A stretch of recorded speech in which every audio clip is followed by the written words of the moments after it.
some, I think either tooth or gum issues. So I hope that's been squared away and you're fully recovered. Well, I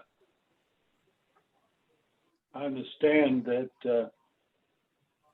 it was necessary for me to have a substitute, and she did very well. Excellent. Did you expect anything different? No, I didn't. And I didn't either. She as always meets expectations on our performance appraisal. Well, let us begin. This is a outreach ministry of First Prayers, and we like to start each meeting with a short prayer to get us in the right mood to listen to this prayer. So if you would bow your head. Heavenly Father, we offer ourselves up to you today and ask to see with spiritual eyes and hear with spiritual ears what it is you want us to see and hear. As we empty our mind from fear and uncertainty, we ask that you fill it with love, wisdom, compassion, and strength. May your angels watch over us and protect our every step. Place a covering over our mind and heart. We give you dominion over our thoughts and feelings. Bless this time. Bless our bodies and our souls. Draw near to us as we draw near to you. We ask the Holy Spirit to lead us and comfort us.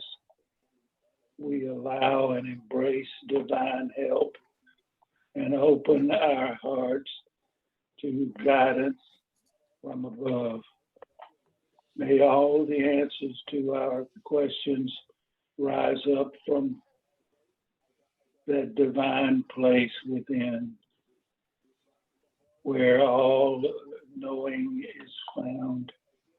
May be answers be more clear in a way we understand. We surrender all doubt and anxiety to both room for clear and concise answers. Purify our motives and intentions and lead us above and beyond what we see and feel. In your holy name we pray. Amen. Amen. Thank you, Bill. Okay, let's see on our list here. I know that we have had one new arrival. Oh, we lost him. Yeah. Pierre went away. Yeah. Well, okay. See if there's anybody who wants to tell us a story, like they had an interview or anything like that. Got any good news out there anywhere, or information you'd like to share? I have one. Okay. Good. This is Karen. Yeah, Karen. So one thing I did learn from this group, I've only attended 2 meetings, I think, so far, but I've been out of work for over 6 months, and I'm continued to go down the one road of my direct experience, buyer, planner. And those jobs are just going to MBAs, they're going to, new graduates on internships. They're just not there's just nothing happening in that area for me. I've had 2 second interviews, but they're looking for the 10 descriptions that they need, they're getting the people that have those 10 skills, not 9 skills, not 8 skills, but the 10 skills. So nothing's really worked out. So I finally decided I need to start looking outside the box.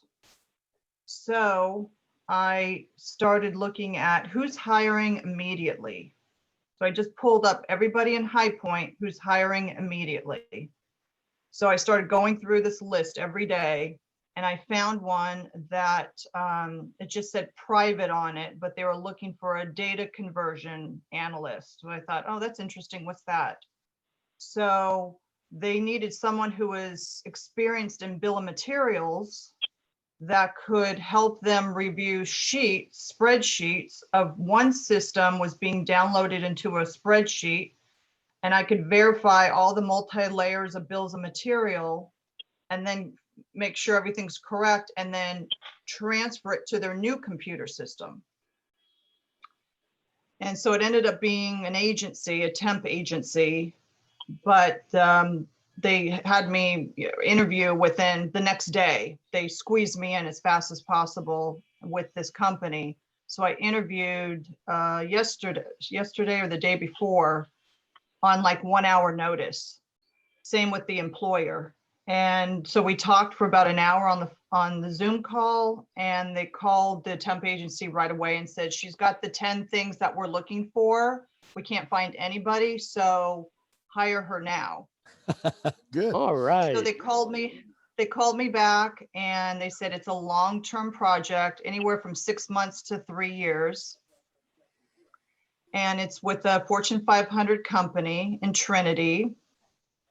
And I'm sure one of you guys know who I'm talking about.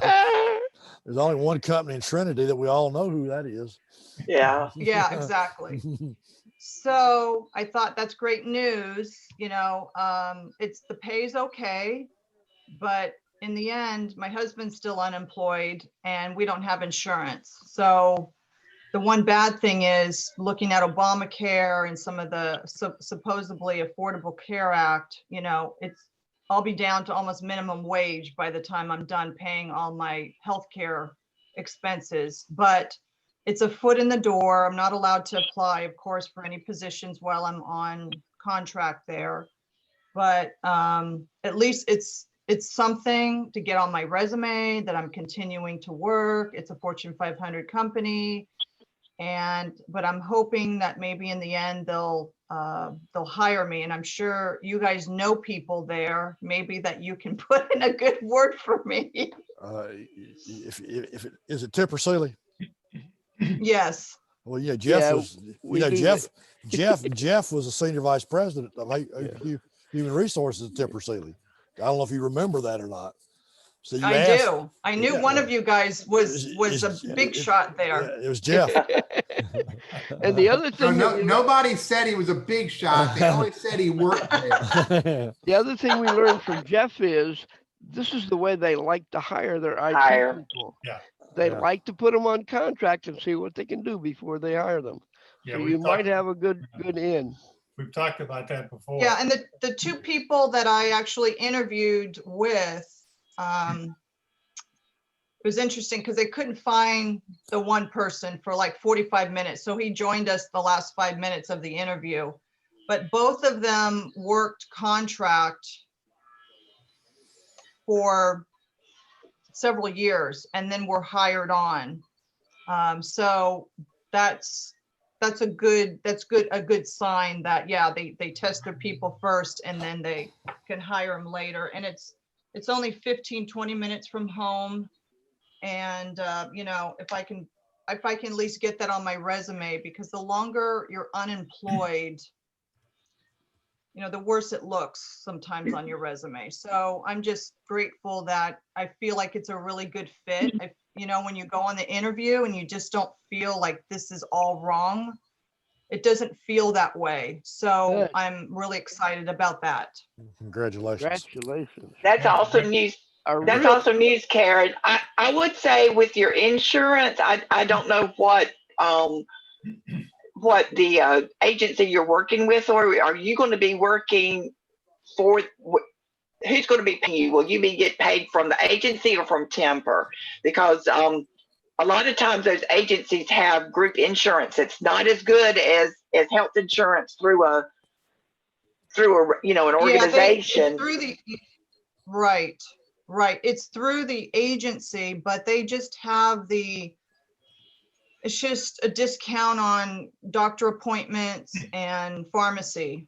And that's about it. There's no catastrophic, if you're in an accident, if you fall and break a bone, if, you know, God forbid you got cancer or something, none of that's covered. So it doesn't really do us any good. And we're in the 50+ range. So we have to cover ourselves fully. So we're kind of back to the Obamacare, but I'm working with a couple of private insurance brokers, talking with them about what kind of subsidies there might be. And since I'll be making, you know, 50% or 40% less than I was making on my previous job, that, you know, we could qualify for quite a few subsidies that could reduce that cost by maybe even by 40%.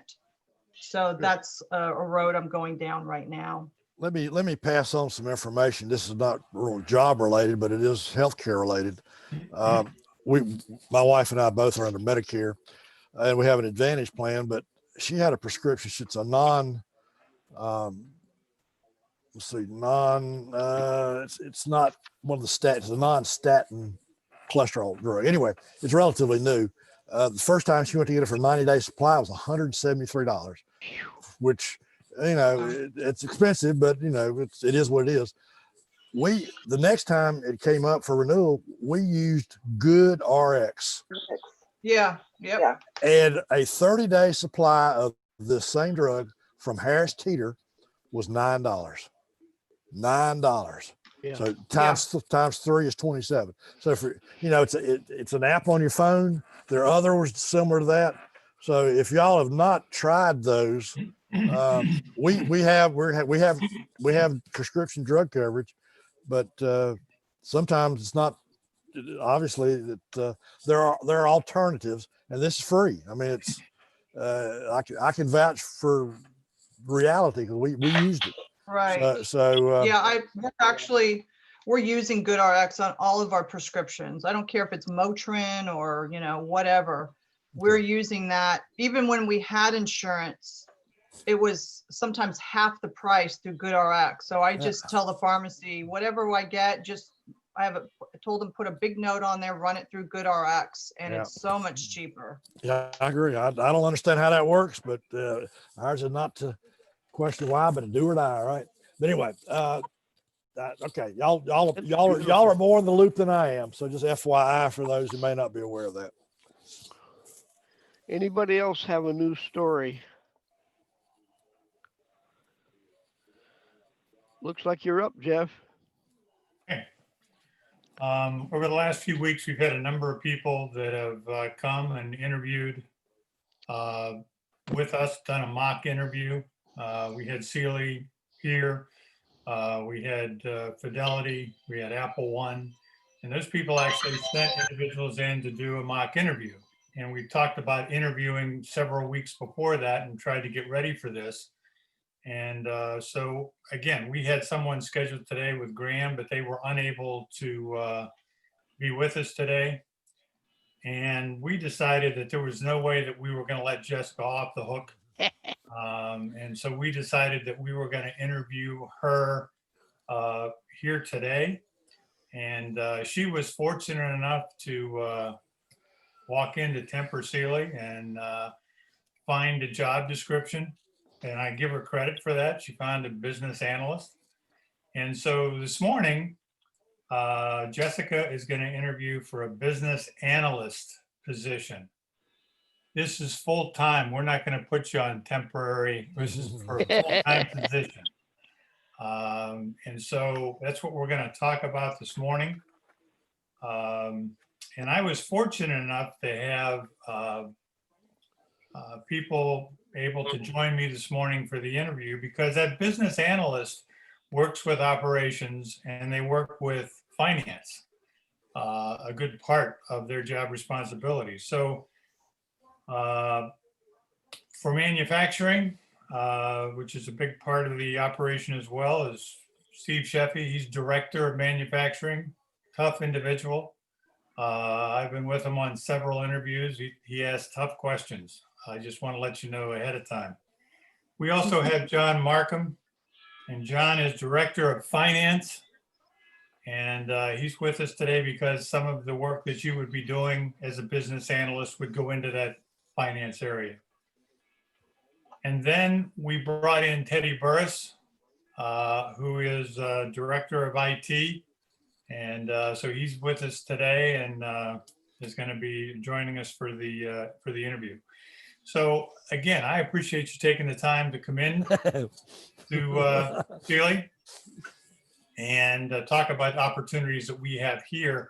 We've spent a large amount of time going over your resume, and the different things that you've done and you've accomplished over the course of your career. And so we're going to go ahead and interview you this morning as a panel interview with myself and the other 3 individuals that I mentioned. Okay? That sounds good. I appreciate you giving me an opportunity to talk to you. Before we get started, is my audio and my video good? Everybody can hear me and see me all right? No, that's good. Great. Thank you. I'd offer you a cup of coffee, but there's no way that I can get that to you. So we'll go right past that. But if you, at any point in time, you need to get up, get a drink of water, or whatever the case may be, feel free to do so. Thank you. I want to start out, and I want you to tell me about the following positions that you've had. They're titled IT Business Analyst with Duke Energy. Yes, sir. And Client Data Maintenance Coordinator with the Center for Creative Leadership. Okay. Now, what I want you to do is I want you to talk about briefly your duties and responsibilities in those positions, the supervisors' names that you've worked for, any merit or promotional increases that you've received, any performance appraisals that you've had, the reason why you left both companies, and the salary when you left. Okay, we'll start with my most recent position at the center. No, actually, let's go back to Duke Energy. We'll come through the years. My position at Duke Energy is an IT business analyst. My main responsibility was managing major incidents. So, for example, when a server at Duke were to go down or come offline, would of course impact applications, several different applications. I was on call, would receive a call that there was an issue. Then it was my responsibility to determine who I felt would best help us resolve that issue, how to get that back online as quickly as possible. And then I would page out those individuals, get them on a call, and we would begin the process of restoration of services. It was also my responsibility to identify who was being impacted by that particular service outage and craft and deliver email updates on the status of that outage, when we expected it might be up, what we were doing, who we were involving. And then of course, as we were moving through that process, we may identify additional resources that were required, and it would be my responsibility to get them on the job. Following the successful restoration of those services, I would be responsible for a follow-up team that we would put together and identify. It was problem resolution. We would identify what was the main cause, and then how could we mitigate that from happening in the future. Then we would put together a plan and implement that plan to install whatever procedures or processes or hardware changes, software changes, whatever the team would identify would prevent this from happening again in the future, we would be responsible for going through the process and getting those changes and implemented. So I did that for 8 years at Duke Energy.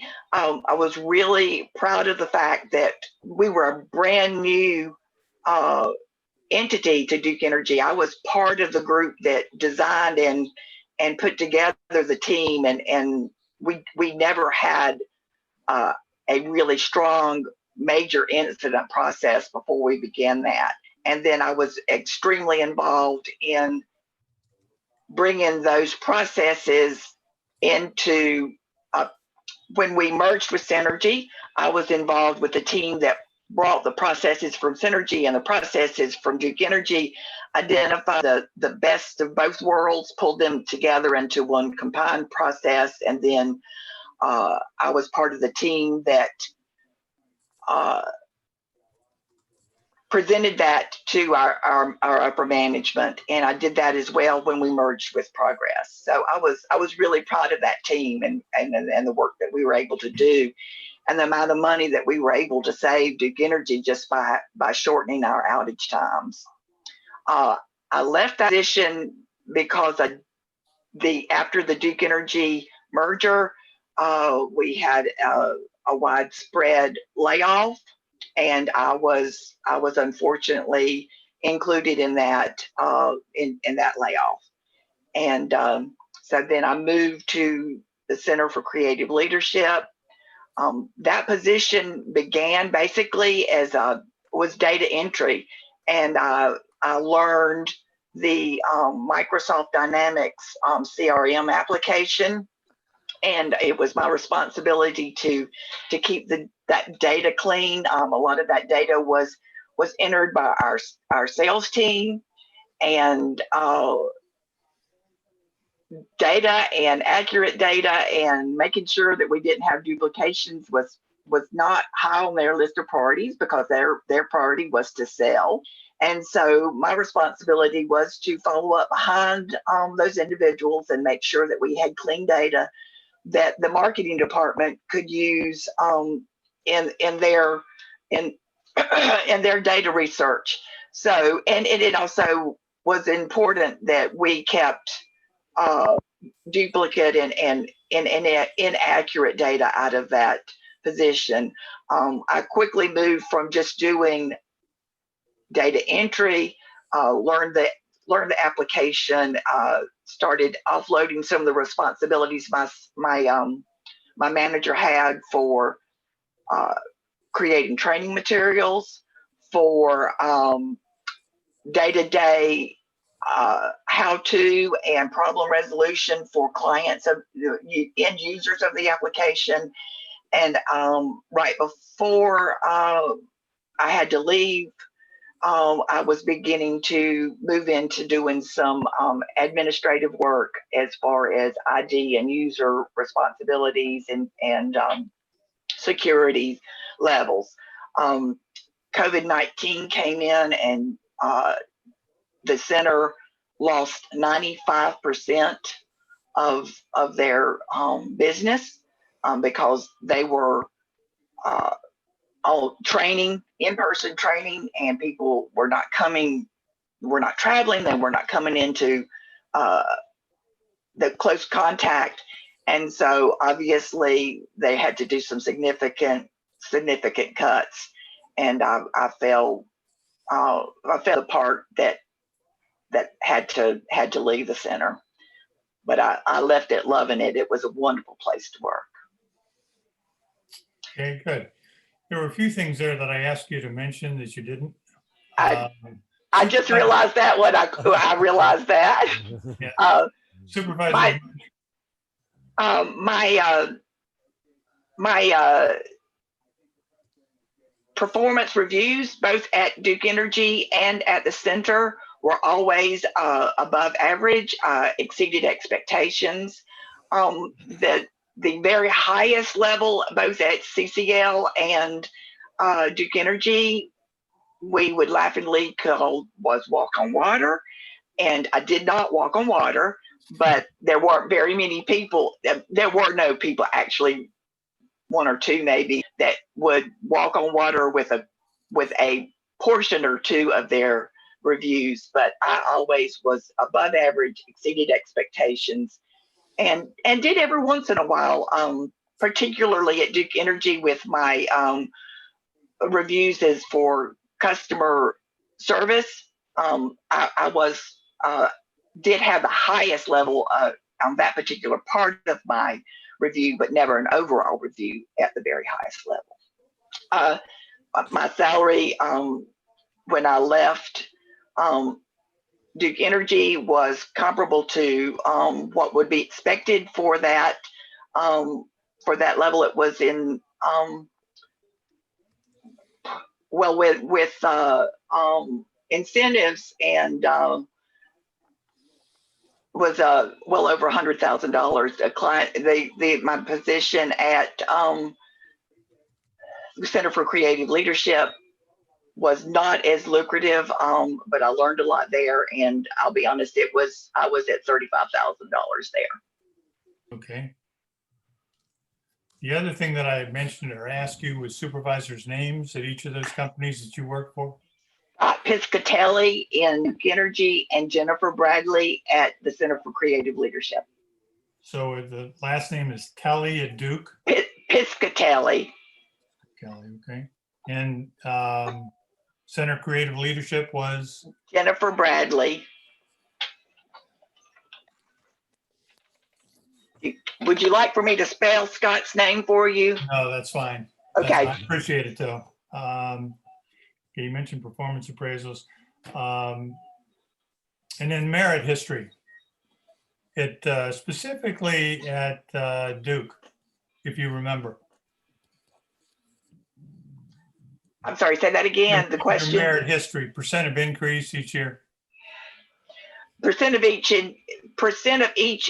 increase each year was based on my performance. So it would be, since it was always exceeded expectations, it would be a bit more than the base increase that they would establish each year. It was usually somewhere between 2 to 5, maybe 6 or 7% on a really good year. But it was, most of our increases were based on our incentive package that was company wide. We had half of that was based, we would get a bonus each year. Half of it was based on performance. A quarter of it was based on our department performance, and then a quarter of it was based on my personal performance. So it would depend each year. I would get a bonus. At the Center for Creative Leadership, I always received the highest amount of increase that was available to my manager. Of course, that was identified based on budgets, but she told me she always gave me the highest amount available to her. Okay. You've had an opportunity to go through and look at the job description. Yes, sir. Tempur-Pedic for the business analyst. Do you believe that you meet those qualifications that are listed on that position description? And if so, tell me why you believe that's to be true. Okay. Yes, I do believe that I meet those qualifications. Well, I had this here in front of me so that the first one is I was strong verbal and written communication skills. That was something that was vital to me at Duke Energy. My verbal communication skills were important as far as leading a group, keeping them on track, keeping them focused. And then the written communication was extremely important in my emails that I was getting out to all of our end users. Strong presentation skills. I have been doing presentations since I was in high school. I was a 4-H'er, and we did demonstrations. It was a 15-minute presentation that we gave, and I was a state champion in that position. So presentations and public speaking and being in front of people has always been a strength of mine. Enjoy different views and working with people from different places. I think I'm a big picture person. It's important for me to look at how anything that I do, anything that my team does impacts anybody else in the situation, whether it's a change to a process or a change to a computer application.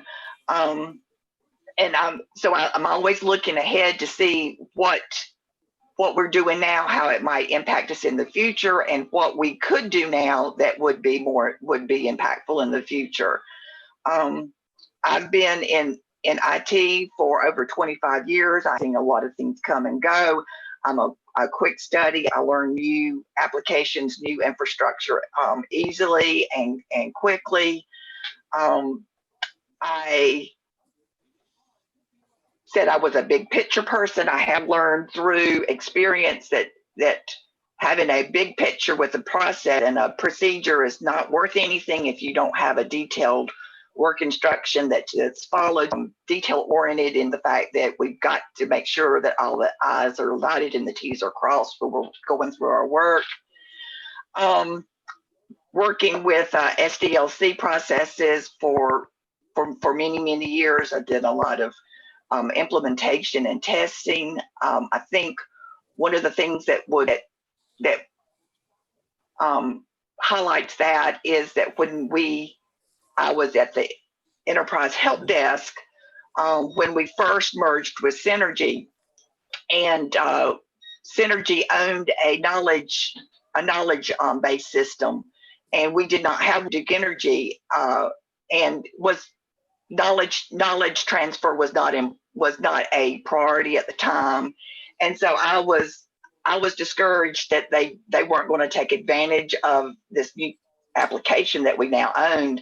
And my manager told me that if I was willing to just go ahead and see what I could do, that he would let me experiment it and see what we could do and use it. And I was able to implement that to the help desk and develop processes and training background to get that application in use. And it helped shorten our call time because people were able to get to answers much quicker when they had an issue with a particular piece of equipment or application that they weren't familiar with.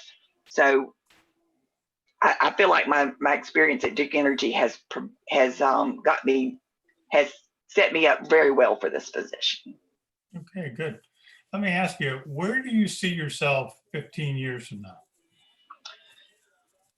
15 years from now, I hope I am still in a position where I am making a positive impact to the company that I'm working for. I want to continue to be successful, and success to me means making a difference in the company where I'm employed. Okay. Do you have a list of references already prepared? I do. Yeah. Could you tell me who are the references that are on your list? Scott Piscatelli, my manager at Duke Energy, Jennifer Bradley, my manager at the Center for Creative Leadership, and Carrie Helton, who is a member of a team, a cross-functional team that I was working with at the Center for Creative Leadership. Okay. Which of those references are your best reference? They're all good references because they all have a different point of view on they've interacted with me in different ways, and so they have different points of view on my strengths and weaknesses. So I think they're all good references. I think they would all would tell you that I could make a positive impact there at Tempur-Pedic. Okay, good. You saw that the job description covered a number of different areas. So I'm going to go to Steve Sheffey, who's Director of Manufacturing, and see if he has any particular questions that he would like to go over with you. I do have a few questions. Jessica, looking at the position description, Yes, sir.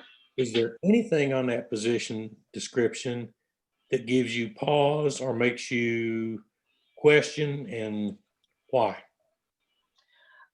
I don't know that I would say it gives me pause.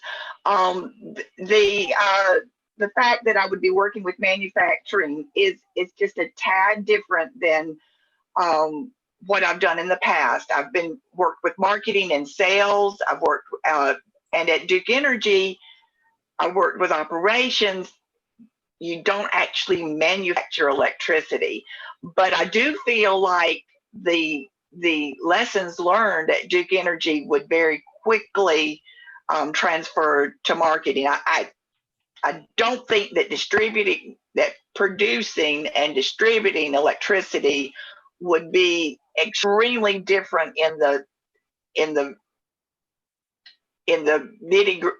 base of things. As far as IT support, I feel like they would be very similar, and the things that I learned at Duke Energy and at the center working with sales and marketing would be quickly transferred. Okay. I see your position at Duke as more relevant to what we're looking for than your position at the center. I would agree with that. Yes, sir. You, when you were at Duke, how were you evaluated? What was the measure of success? What were the performance metrics that were looked at? You said you were consistently exceeds expectations. What were the points that were looked at to come up with that evaluation? The biggest part of it was my customer focus, focusing on the needs of our customers, the folks that were being currently impacted. My technical expertise and my ability to learn new technology and applications. And the biggest measure we had was shortening our outage time, and we were able to significantly decrease the outage time for our major incidents. So the process as we worked it and developed it and began using it was very successful. Well, you'll find manufacturing guys are very numbers driven. Yes, sir. How much were you able to reduce the outage times? And the second part of that question is, you made the comment earlier that you were able to save Duke money by what you were doing in your position there. How much were you able to save?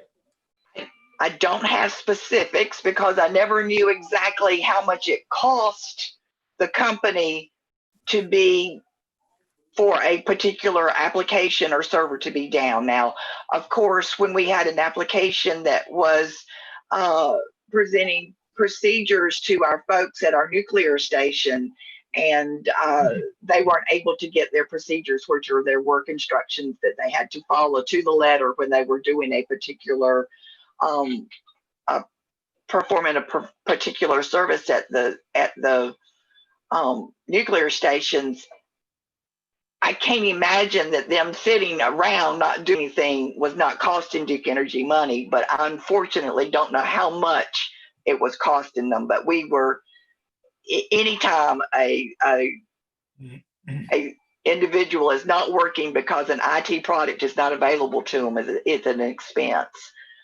Unfortunately, I wasn't ever privy to those numbers. Okay, so there's not an actual performance metric that you can point to. No, that was not something that was ever shared with us. Okay.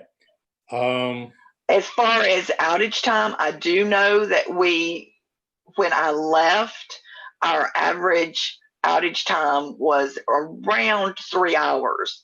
And I believe that when we began, it was closer to 12 to 13, 14 hours for an outage. And we were able to significantly reduce that outage time. Okay. And I'll have one more question about your time at Duke. Tell me about a time you failed. What happened? Okay, I would say that one of the biggest lessons I learned was to never assume that someone knows what you're talking about, particularly with IT. And I sent one of my early communications to upper management was much too technical, and they did not understand it, and probably made them uncomfortable because they had to ask questions that I should have explained to them in a much more friendly, non-technical point of view. And so I quickly learned to judge the level of technical ability of my end user and craft my communications towards that level of understanding. Okay. Okay. We're going to move on to the Director of Finance. I've been waiting for this opportunity because I know he'll have a few questions for you as well. So John Markham, who's the Director of Finance, will pick up a few questions for you. Good. Jessica, thanks for, Hi, John. Good morning. Thank you for agreeing to meet with us. As Steve has pointed out, Tempur-Pedic is a manufacturing operation. And one of the leading metrics of any manufacturing operation is finances. Every company measures their success on how well they do with finances. The fact that you have not had any manufacturing experience, do you see that as a deterrent at all? I know you envision what you think is right. Do you see any potential roadblocks there that may create some lack of understanding of certain processes or whatever? I don't think so, because I'm a quick study. So anything that I don't know, I think I can learn very quickly. And I really do feel like in IT particularly, and supporting other departments, it's much more.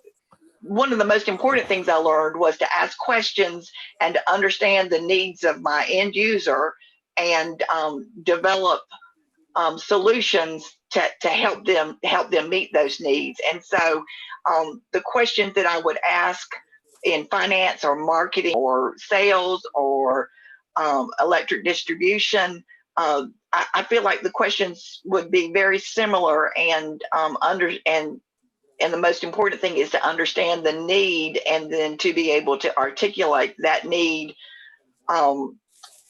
back to folks that may be a little bit more IT technical.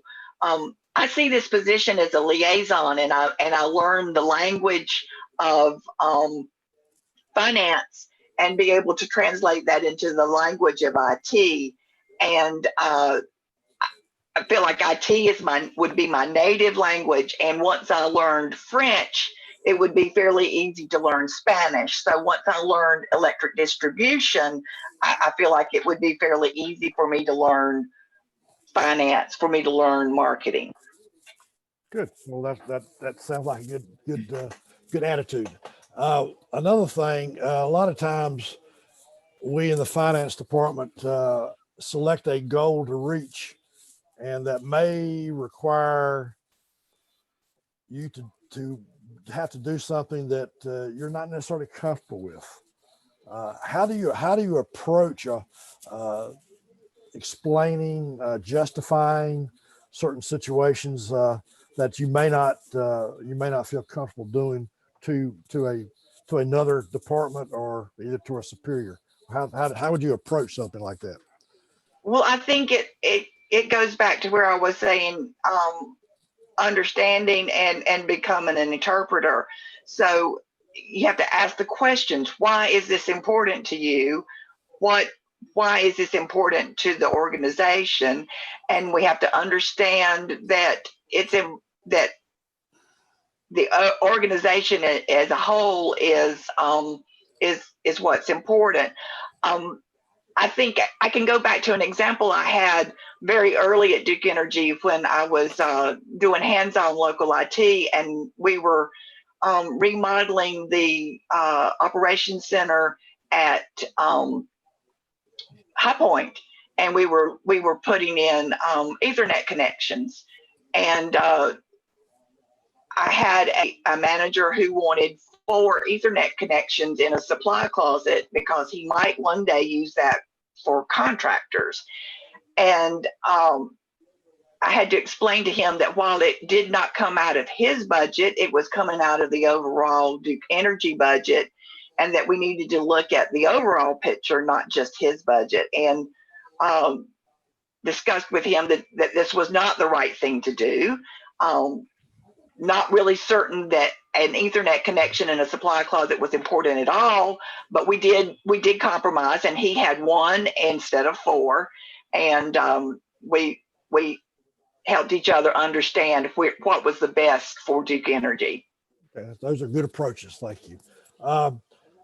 Usually production, finance, quality, distribution go through ERP systems. Yes, sir. Are you familiar with ERP, and what is your experience in those types of areas? I am not as experienced in ERP as I would have been had I stayed at the Center for Creative Leadership for just another month or so. We were in the midst of implementing Microsoft Dynamics' new ERP system at the Center for Creative Leadership, and it was going to be integrated completely with the CRM application that I was working with and supporting. And so we had just begun the process of looking at the analysts analyzing of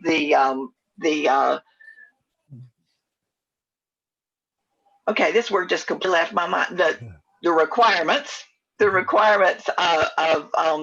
of that integration between the 2 applications. So I was moving into being much more familiar with ERPs. That being said, I've never met an application I couldn't master. So I feel like moving into an ERP would not be a situation I'd have problems with. There are so many platforms now that you can log on, and even YouTube probably has some kind of tutorial on ERPs. And so figuring that out and learning a new application has never been an issue for me. Okay, well, good. Okay, Jessica, thank you for that. All right. Appreciate your questions, and I'm looking forward to talking with our Director of IT, Teddy Burriss, and I'm sure he has a few questions for you as well, Jessica. Jessica, Teddy. it's absolutely a privilege to have you here with us today. Thank you very much for spending time with me and Thank you. my cohorts here. Did you get a decent night's sleep last night? I did. I went to bed a little bit later than I normally do because I stayed up and watched the vice presidential debate, but I got a good night's sleep. Did you meet the fly? I did not meet the fly, but I saw the fly. And I do think it's unfortunate that the most important thing we remember from that debate is the fly that landed on Vice President Pence's head. Clearly placed there by the debate committee to create interest. So Jessica, what are the top 3 skills that you are proud of that are related to the role that we're interviewing you for? 3 skills. I think my ability to quickly pivot, learn something new, move in a different direction when it's required. My ability to see cross-functionally how something that I or my team might do would impact other people in the organization. And then my ability to document processes, work instructions, detailed oriented. This is how you do what needs to be done, to support all of us across the organization. Those are the three things that I think I'm proudest of in my repertoire. Good, good. If you were the leader of this department, then you carried the glorious name tag of Director of IT. Hypothetically, because by the way, you know that as a leader, I need to be looking for and grooming people that can eventually take over when I go sit at the dock. But if you were the leader of this department, there's one idea that you would apply that you believe could increase productivity or performance or stability.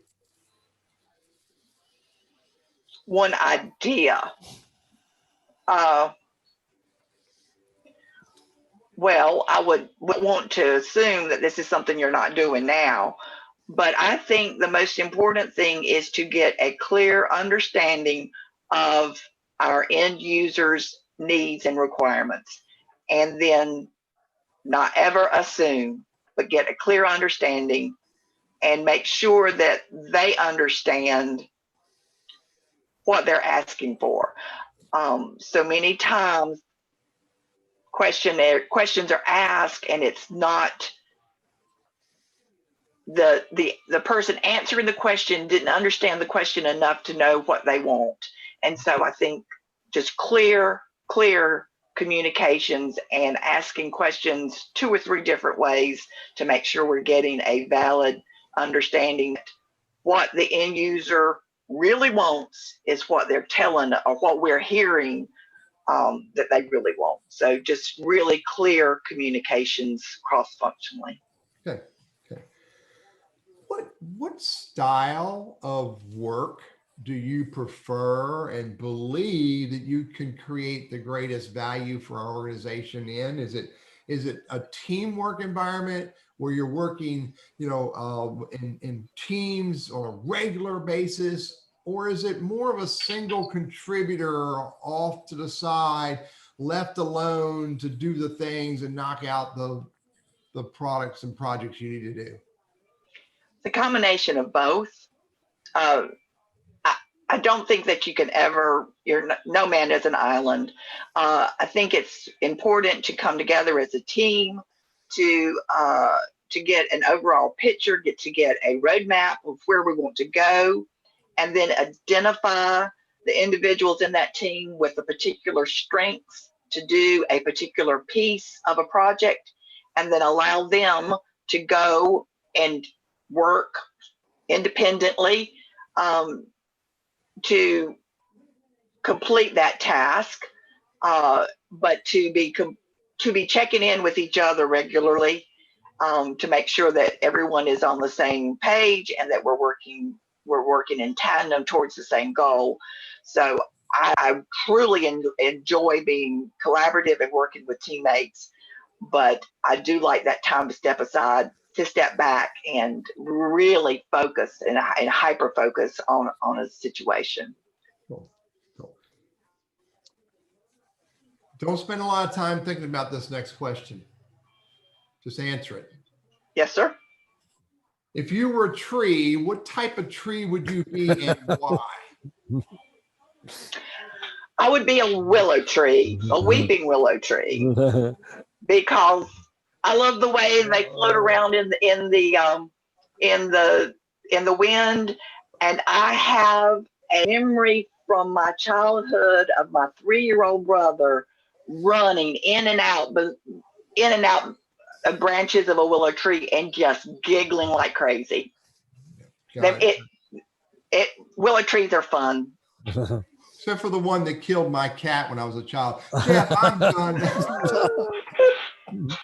Sorry to hear that. Let's go. Thank you very much for spending time with us. Jeff, I'll hand this back to you. I appreciate the questions from Steve and Teddy and John. I think it helps put things in perspective for them, since your job will have an overlap into each of those departments. Teddy mentioned something that caught my attention, and I always tell the grandkids that the truth is always the strongest argument. And if you ask them the question, give me a quote from Grandpa, he's going to say, the truth is always the strongest argument. Teddy asked you if you got a good night's sleep last night. And you did? Yes, sir. You did. I did. I did. Very curious of the type of bed that you're sleeping. And Jeff, I am going a little bit too far, buddy. okay. I live in Greensboro. I have friends in the furniture industry. I have a friend who previously worked at Sealy before it was Tempur-Sealy, and I sleep on a Tempur-Pedic that he helped me purchase. Good for you. Good for you. Good. So you sold the waterbed? The waterbed was a few years ago. Let's say a few years ago. I do have to admit that early on we did have one. Did not sleep well in it, but we had one. Okay, I have one other question for you. You know, the job that we have is in Trinity. Yes, sir. You know where the corporate offices are located for Tempur-Sealy? Louisville, Kentucky. Okay, let me ask you something. Are you willing to relocate? I'm willing to relocate. Yes, sir. Okay, good. Well, look, we appreciate you taking the time and coming and talking with us today. We have 3 finalist candidates. You are one of them. We'll get the other 2 individuals in to talk with, and then we'll make up our mind and call you back and let you know exactly where you stand with regards to the particular offer with Tempur-Sealy. And we will do that within the next 2 weeks. Okay, and I appreciate you coming in today, Jessica, to talk with us. And we look forward to talking to you in the future. Could I ask a few questions? No, you can't. Let me explain why. I'm going to first of all say to you, great lead in with that, because it's good to have questions. It's good to have, and we've talked about that in other sessions, where you should have some type of idea of the types of questions you would like to ask people in the interview. The reason that I said no was that none of us work at Tempur-Sealy right now. It's difficult for us to answer any questions. I do. I understand that. Would you be willing for me to run down the questions that I had prepared and give me feedback on those? Sure. Okay. My first question would be, what do you like best about working at Tempur-Sealy? And then what are some of the challenges the company's faced in the last few years? And then I would say, another question I would say is, I understand that the inflation for the materials used in a Tempur mattress are so secret that they hasn't even been patented. I was just interested what other innovations the company have that you guys are particularly proud of. And then I would like to know a little bit about a typical day and then how my performance would be measured. I know. I'm going to open it up to the other 3 as well. I personally don't see anything wrong with the questions that you came up with. You might not want to use all of them, but you might want to use a few of them based on how you believe the interview went. But I don't see anything wrong with that, Jessica. And I think it's good that you had those questions. And it was one of the things that we always talk about at the end. Make sure that you have all your questions answered when you leave. So I commend you for that. I think that was a very good thing to do. And I missed one that I thought that has recently become more important to me. And it was, I have been active in employee resource groups in my previous companies. And I'm curious if Tempur-Sealy has any employee resource groups. Okay. That would be another question I would ask. And I didn't know if that would be appropriate. I probably wouldn't go there. Okay. I don't think there was anything wrong with the other ones that you answered, but just personally, I probably would not go there. And I would, just kind of, you've got to judge for yourself the length of the interview, how long it's gone on. I think we went for about, correct me if I'm wrong here, 40 minutes? Yeah, 45, That's so a- 45 minutes? Yeah. Yeah. So again, most of the interviews that I had when I was working went anywhere from an hour to 2 hours in an individual interview. Now, those times are different for different people. So I don't know if Teddy has any other comments he wanted to make on I that. would, Jessica, I would ask after you answer a question, I would ask Jeff or John or Steve, can I ask a question in that context? And then ask one of your questions that is kind of like, sort of like, almost like in context of what you just answered. So I that see. you don't have to get to the end of the interview and ask, can I ask questions? And this, I'm playing with my buddy Jeff now, this grumpy old HR guy goes, I don't have time. So Right. ask permission to ask a question. And usually when you ask permission, usually they'll give you permission to do it as long as it's relevant. Jeff, That's a good point. Good comment. Jeff, could I Sure. Jan, go ahead. ask Jessica something? Sure. One of the things at the very beginning, most of the first part of the interview, it appeared to me you're looking at something off to your left. And I wondered, how conscious are you of the fact of where your camera actually is? You want to be looking at the interviewer through the camera. Yes, I had my job description on my screen to the left, Yeah. and I probably should have moved it to the screen in front of me. That's a very good point. But Thank you, Jan. you need to be aware. Here's a And good another comment. tip in that regard, Chan, good point. And I had to do this when I started engaging with you. I took my Zoom window because I had my camera right up here on top, on my big screen. I took and squeezed my Zoom window. And what I tried to do was shuffle it in such a way to try to get Jessica in the middle of the screen as close as I could to the top. So I could be looking at the screen, but also be looking at your body language. Right. Sneered at me when I asked you about the Yep. tree and told you my cat died. Yeah. So squeeze your screen and try to put this person you're speaking to Okay. as close to the camera as possible. Yeah, that's something that you need that I need to work on because it's not something I've ever done. I've never interviewed. I mean, once you got past the first part and different people starting asking you questions, then you started looking more at the camera. One of the other things that you might look at, Jessica, is in the beginning of the interview, you might ask the panel, or if you have an individual interview, the person that's interviewing you, if they mind if you take notes during the session, because you never know when you're going to get that first question that I asked you. And I ask you that for a number of reasons. Number one, I ask you to do something. Like what I'm going to try to evaluate is, does she do what I ask her to do? So you again, have all the steps written down so you can remember. Right. And as soon as I quit talking, I realized I hadn't answered all the questions. And I went, oh, so maybe I need to be a politician. Yeah, I just think it would be a good idea if you had a tablet there and ask them if you can take notes. If they mind if you take notes during the interview, and I don't think they would mind that. Again, one of the things I was after was your supervisors, and you included those. To your credit, there are many, many people that go through an interview, and I'll ask them some of those questions about references, and it's usually a flag when I don't see any of the supervisors, or I don't see one of their supervisors that they've had for a long period of time on the reference list. So again, I'm really going to go after that, but you included both of your supervisors on that question. I do have a question that was a bit concerning to me. Okay. You asked me where I was going to be in 15 years. Mm-hmm.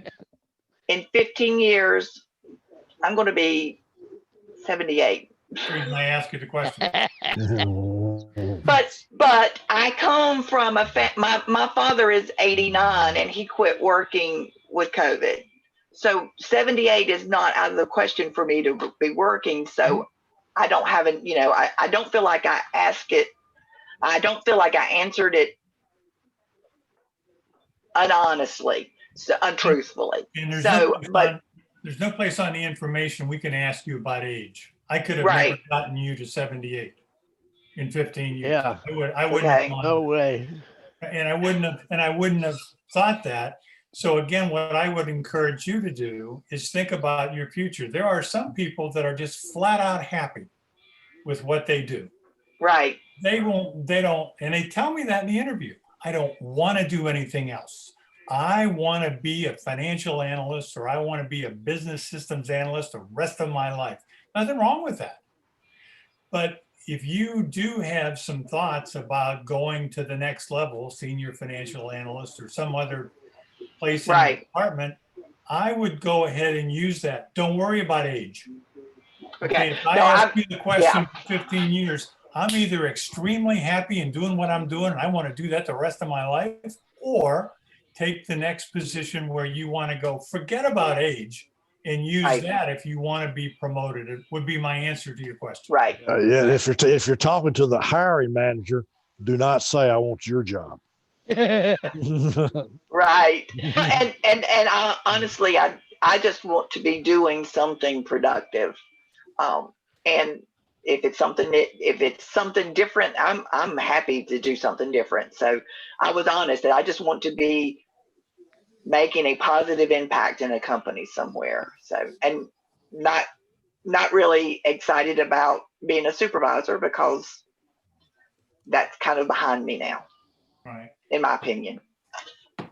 Um, But I didn't know if someone were to find out that I was 63 and I'd answered a question about 15 years from now that I would want to still work, would that make people go, oh, well, she just flat out lied to me? Because that's not true. But most people think that I would be looking to not be working after 66.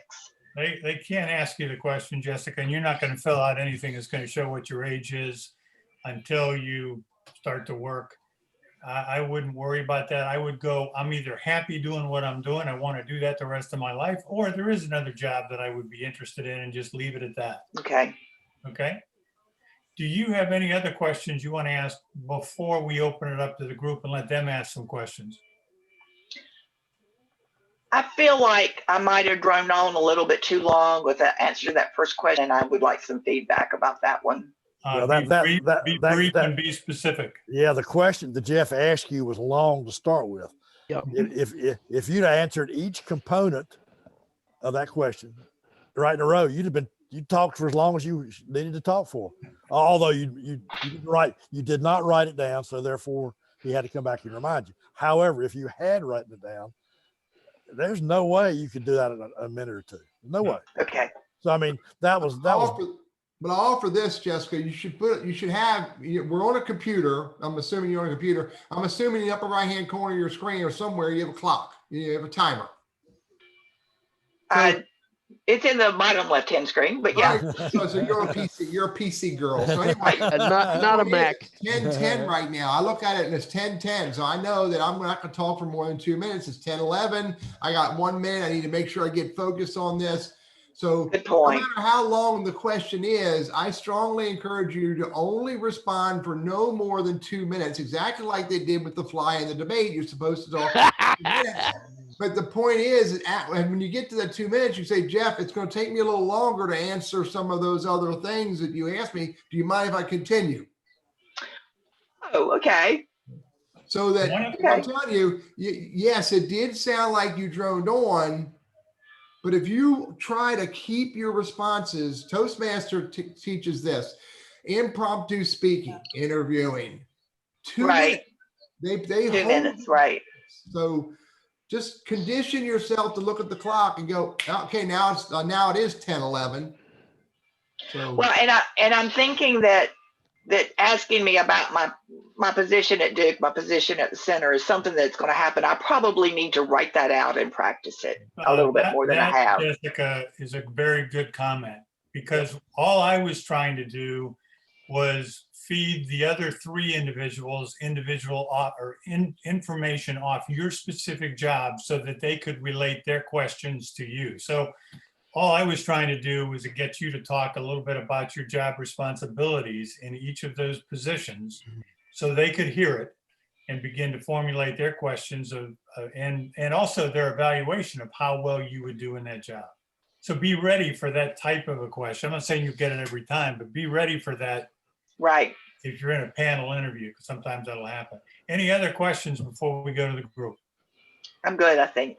Thank you. Okay, let's open it up to the group. Anybody have any questions that they would like to ask Jessica or any of the panelists?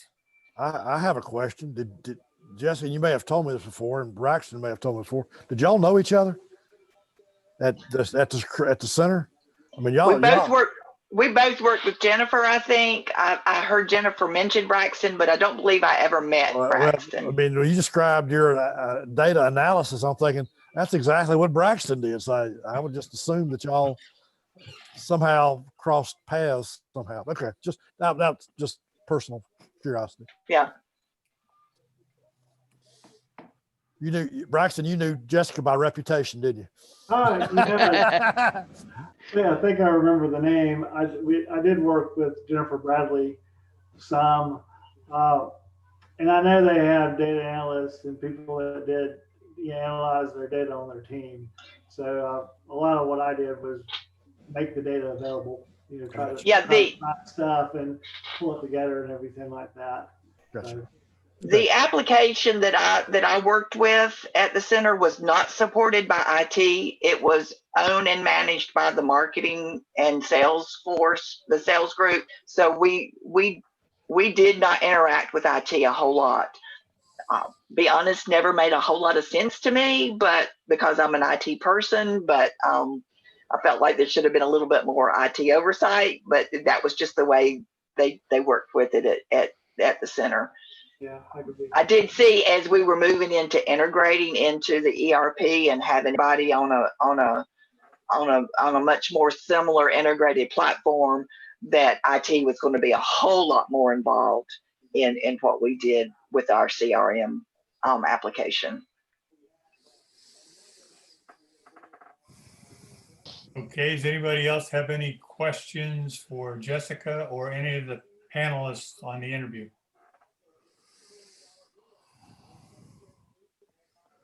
Y'all went to sleep. Okay. I thought you. I'm sorry, I was boring. Jessica, you did very well. I thought. Oh yeah. Hello, Jeff. This is Dennis. You know what? I was worried about you. I Dennis. really was. Yeah. Well, thank you. I have a comment for you about. I know you've done hundreds of interviews. However, Jessica did not want to answer the question, but she did out of respect to you. In the privacy of a HR conversation, yeah, the salary can be discussed. However, I would avoid that question on future mock interviews in public. It's just something that most people don't want to share. Is that something I should have shared in general? To an HR person, I think it's a perfect question. However, when you're in a public setting, it's hard to talk about that sometimes because it's personal information. Well, and I guess my concern too is someone going to say, why did she go from making what she was making at Duke Energy to taking something at the center? And it was, Karen understands, it was insurance rated. I needed the insurance and I wanted to be doing something, and it was a position that was exciting and interesting to me at a place that I enjoyed working. And so the salary is not as relevant to me as the benefits, but it's still, I just don't know how that plays out. And if that leads people to believe that might be the age that I am. So here's another thought as well, Jessica. I'm sort of with Dennis in that regard, and I understand why you did what you did. It clearly makes sense to me. Many states are prohibiting, or at least recommending, that hiring managers and recruiters are not allowed to ask you what you made in this position. That is a growing momentum that they're not allowed to ask that question. Now, one of the things that if they do ask that question, Don't try to figure out, are they allowed to, is it against the law or not? Don't worry about that. But here's how you answer it. Well, I really appreciate that you're interested in knowing what I used to make in a previous role, and I'm not going to tell you that. What I will tell you is this. I've done my research on this organization, this huge pillow manufacturing company. I've done my research on these roles, and this is what I expect for this role, and then give them a range. Yep. Period. Okay.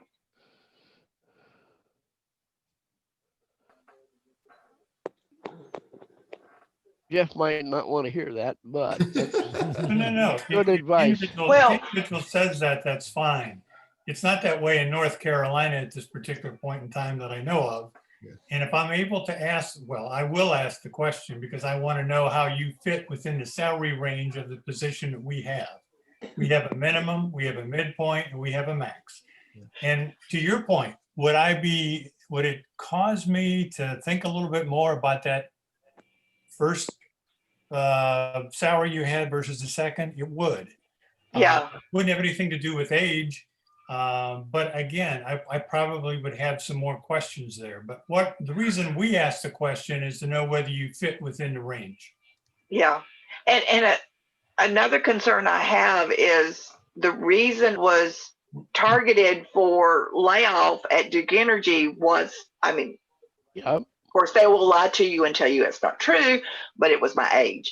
And it was what I was making at my That age. much money. So Yeah. so that one answering that question is tricky without giving away But the giving other away thing my that age. I'll say to you, and this is a little bit a different approach than Teddy talked about. I appreciate truthful answers. If I ask you a question, I have a reason. Mhm. And for me, and every individual interviewer is different. If you're upfront and you're honest with me, I understand going from 100 to 40. I understand the reasons why that might happen. From family perspectives and medical insurance and a lot of other things, I just prefer the honest answer. And so each individual is different as to how you do that. If you chose to go the route that Teddy recommended, there isn't anything wrong with that. It's not gonna be a 10. Okay, as far as I'm concerned, as far as the interviewer is concerned, my specific interview. But you have to decide that in each of those individual questions as to how you're going to answer it and what you're going to say. Okay. Jessica, Dennis Brooks. I Yes. had the pleasure of also going from a very lucrative career to working for a nonprofit, and I always address Jeff's question truthfully on the first side because it's the high side. On the second side, I never hit the low button unless I get pushed. I say it was a very different salary range because of being a nonprofit, and so it's really wasn't compatible. Okay. And the center is a nonprofit, so I can use that. And that's just the answer I use. And if he says, "Well, what was your salary?" Then I will share. It started at this. However, after 2 years between out of cycle promotions and accepting more responsibilities, I jumped 20% in 2 years. And so I just, I spin it to be what I needed to be. But thank you for being very open and honest, because I thought I was the only one who did that. Well, and I was in a different place in my family life and Most definitely. and could do something differently. So, yeah. And as far as critiquing your interview, John asked you a couple of questions of how would this fit, and I thought you missed an opportunity of spinning your past experience to how it would fit into the new role. You just kept saying, "I'm a quick learner. I'm a quick learner. I'm a quick learner," as opposed to spinning an example from your past experience that would fit. Okay. Thank you, Dennis. Good comment. This is Karen. I just have one comment on the salary. I've been on my, I think I've had 5 interviews now, 2 or second interviews, and it usually comes up with the HR person in that interview where they're asking me, what salary are you looking for? And I never give them an answer. I say, well, what is this salary paying? And there's a little bit of jockeying there, and they'll say, well, what are you looking for? And I'll say, well, based on my research, this type of position pays between 50 on the low end and $75,000 on the high end. So what are you looking for, and what is the pay are you estimating based on my experience? Where would I fall in your range? And then there's just like a little bit of jockeying. It's like, who's going to blink first? Who's the one that's going to say the number first? So I've just found there's just a little bit of, I don't want to tell them I'm making 50,000, but the position pays 60. You know, then I just cut myself off by $10,000. So I've just been giving them a range, and they always blink first, and they say this position pays $65,000. I said, okay, well, that's in the range that I'm looking for. So then I kind of go from there without answering the question. I think it's depends on the I think it's- interviewer. I think it's much easier to answer the question of what you're expecting with a range than answer what were you making when you left. That's Okay, not let a me- range. Let me explain something here. Turnover. You know what turnover is? Yes. Turnover is a very costly thing for different companies and businesses. If I have an individual that's making $80,000 and I offer them, because I have a job and the top of that range is 40, I'm probably not going to do it. And I'm not going to do it because I don't think that individual is going to be happy with that. And I think they'll continue to look. I'm just trying to give you some reasons why somebody might not, if it's not a fit within that, yeah, you can take the job. But from a turnover standpoint, I'm probably going to be looking again in 6 months if you find something that's higher. And so I want somebody that fits within that particular range that we have. And that's part of the reason for asking that, is your satisfaction with the job and wanting to stay with this particular company. And so that's the reason. It doesn't make me right, just that's the reason I asked the question. It's a fit. And that's important. That was important to me because turnover was important to keep it down. Think about it. Any other questions? This is Suzanne. Teddy, what was the purpose of the question about the tree? That's Teddy being Teddy. No. What it was in design, what it's designed to do is to see how she thinks, and there's lots of ways to ask that question. You know, you get asked about, what's your favorite vacation place, and why do you like it so much? You get asked a question about, if you had the ability to buy any car you want to buy, what car would you buy and what? And it's really designed just to see how they think and whether or not they'll take that question and work with it. And Jessica didn't, and this is one of my critiques for you, Jessica, in the interview in general, and you didn't take the answer and apply it to how does a weeping willow, a graceful tree, blah, blah, blah, umbrella over the role. How do you apply those answers to the it's really just so along the lines of why I asked, did you get a good night's sleep last night? I want to peel back some layers from her. I want her to get a little vulnerable so she's more likely to say things that she may not have said because she was, rigid. Okay. Bottom line, those kinds of questions are designed just to see how they respond. And I will tell you, I've asked that question in the years past. Well, what the hell does that mean? I'm like, okay, that peeled back a few layers. Okay. Okay. John, Yeah, you got to go. I've got to go. Yeah. Bye-bye. See ya. All right. Jeff's wife's got a doctor's appointment. Okay, good. Anybody else have any more comments before we conclude? I can't give you any idea what's next week. I don't know yet. We haven't talked about it. We had this one planned with Jessica with Iris, and that fell through. So hopefully things worked out and people you had a little bit of learning experience. John, can I ask Teddy and Steve to give me a number? Absolutely. I'm going to put you in the 6 range, and here's why. It goes back to that spin. Every answer you give, you try to tie it directly to the role. I really struggle with the spin. I know I do. Watch I just more do. debates. Yeah. Pardon me? Watch more debates. Yes, because then they don't even answer the question. Well, I'm being honest. I want you to answer the question. Right. And while you're answering it, I want you, I don't want to be that kind of spin, but I want you Right. to tie it to the role. Yeah. Gotcha. Because I did this at Duke, I can do this for you at Right. At Tempur-Pedic. Yeah. Right. Natalie, do you have a question? You raised your hand. Oh, well, I'm just trying to figure out. I think she did a fantastic job. I have never had an interview like any of these interviews, the mock interviews. I've never had anything that entailed because I don't have like an education and all like most of those people they have.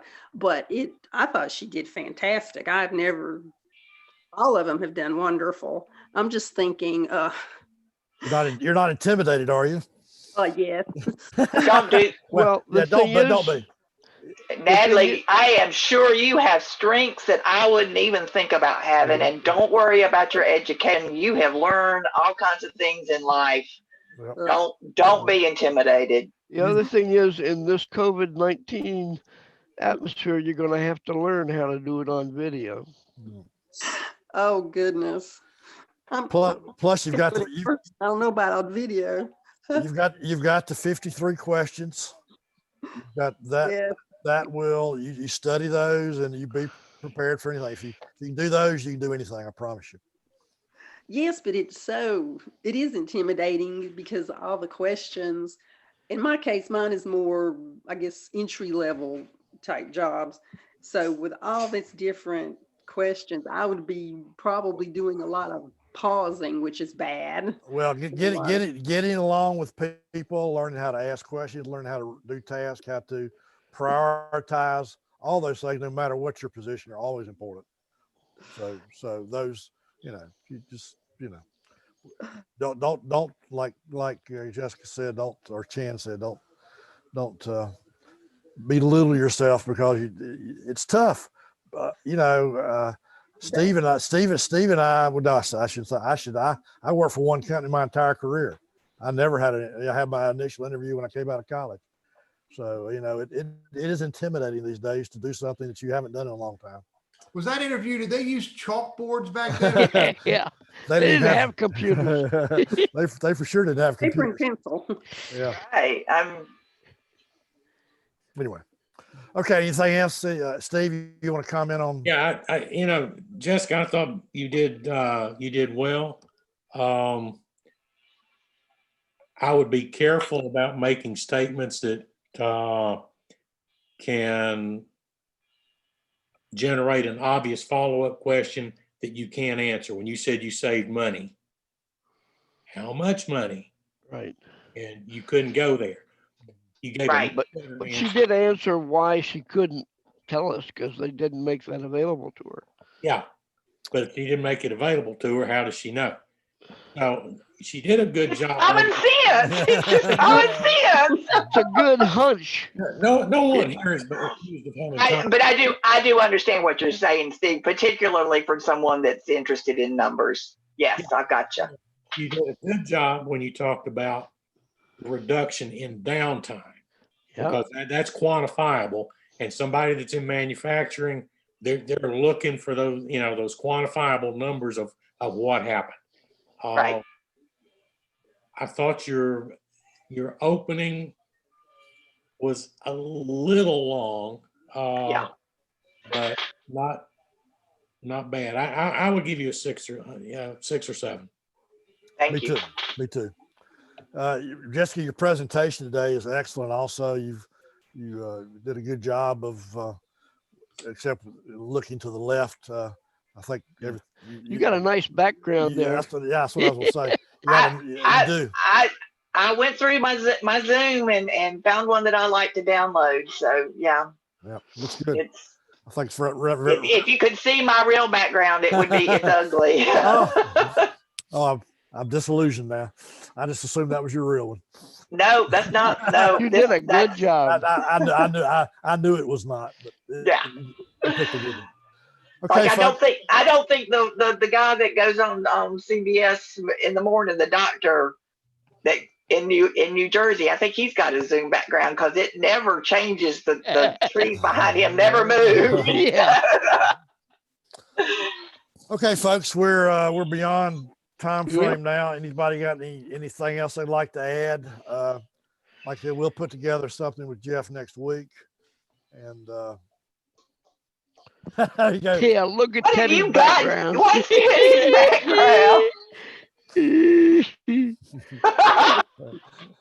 It's I have a backgrounds and filters. So if you've got the latest version of Zoom, you can add filters.